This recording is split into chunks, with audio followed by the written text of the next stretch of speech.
এই মুহূর্তে একটি গুরুত্বপূর্ণ খবরের দিকে নজর রাখতে হচ্ছে। হাড়িম করা ঘটনা মুর্শিদাবাদের ফারাক্কার ঘটনা, যেখানে এক নাবালককে মেরে তারপরে তার দেহ পুড়িয়ে দেওয়ার ঘটনা উঠছে বন্ধুদের বিরুদ্ধে। এবং এই ঘটনার তার কারণ আরও গুরুত্বপূর্ণ, একটি গেমের আইডি, সেই গেমের আইডি নিয়ে বিবাদ, আর সেই বিবাদের জেরে এবার নাবালককে খুন করা হয়। তবে প্রমাণ লোপাটের জন্যেই তার দেহ পুড়িয়ে ফেলার অভিযোগ উঠছে ওই চারজন দুষ্কৃতীর বিরুদ্ধে।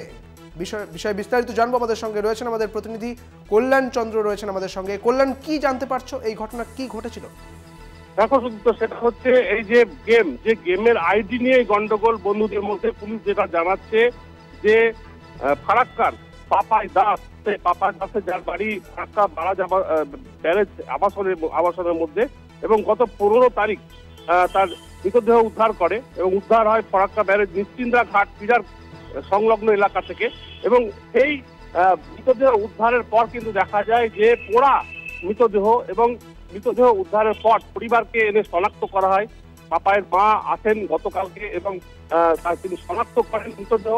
এরপরে মৃতদেহ ময়নাতদন্তের জন্য পাঠানো হয়, কিন্তু পুলিশ এই ঘটনার তদন্তে নেমে সেখানকারই 4 জন বন্ধু, অর্থাৎ এই পাপায়ের 4 জন বন্ধুকে আটক করেছে। তাদের জিজ্ঞাসাবাদ করে যেটা জানতে পেরেছে যে খেলাটা, অর্থাৎ যে গেম, যাকে ফ্রি ফায়ার গেম বলা হচ্ছে, সেই গেমের আইডি নিয়ে গন্ডগোল হয়েছিল।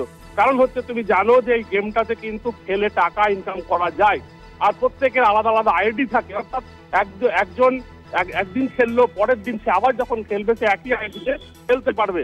অর্থাৎ এই পুলিশ আরো জানার চেষ্টা করছে যে পাপাই কি ওই গেম খেলে কিছু টাকা ইনকাম করেছিল, যার কারণে বন্ধুদের লোভ হয়েছিল, না হলে এই আইডি যে কেউ খুলতে পারে এবং যে কেউ গেম খেলতে পারে। সেক্ষেত্রে পাপায়ের আইডি কেন নিতে চাইছিল সে বিষয়ে তদন্ত শুরু করেছে পুলিশ। তবে হাড়িম করার ঘটনার কারণ, এই তার বন্ধু মিলে পাপাইকে খুন করার পর তাকে দেহ লোপাটের জন্য এবং তাকে দেহ যাতে কেউ শনাক্ত না করতে পারে, যার ফলে তাকে পুড়িয়ে দেওয়া হয়েছে, এই অভিযোগ গুরুতর।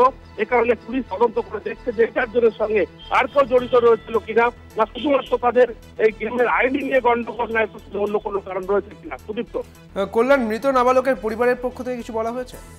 দেখো, পরিবারের পক্ষ থেকে আমরা মায়ের সঙ্গে তার কথা বলেছিলাম। কিন্তু সংবাদ মাধ্যমকে তারা জানিয়েছিলেন যে তার ছেলের কোনো শত্রু নেই, কিন্তু কিভাবে ছেলেটা প্রায় 7 থেকে 8 দিন নিখোঁজ ছিল, নিখোঁজ থাকার পর সে কি করে তার বডি পাওয়া গেল, এবং সে বেরিয়েছিল সন্ধ্যেবেলায় খেলতে যাচ্ছি বলে, তারপরে বাড়ি ফেরেনি। তাকে অনেকক্ষণ মোবাইলে যোগাযোগ করে তার পরিবারের লোক পায়নি।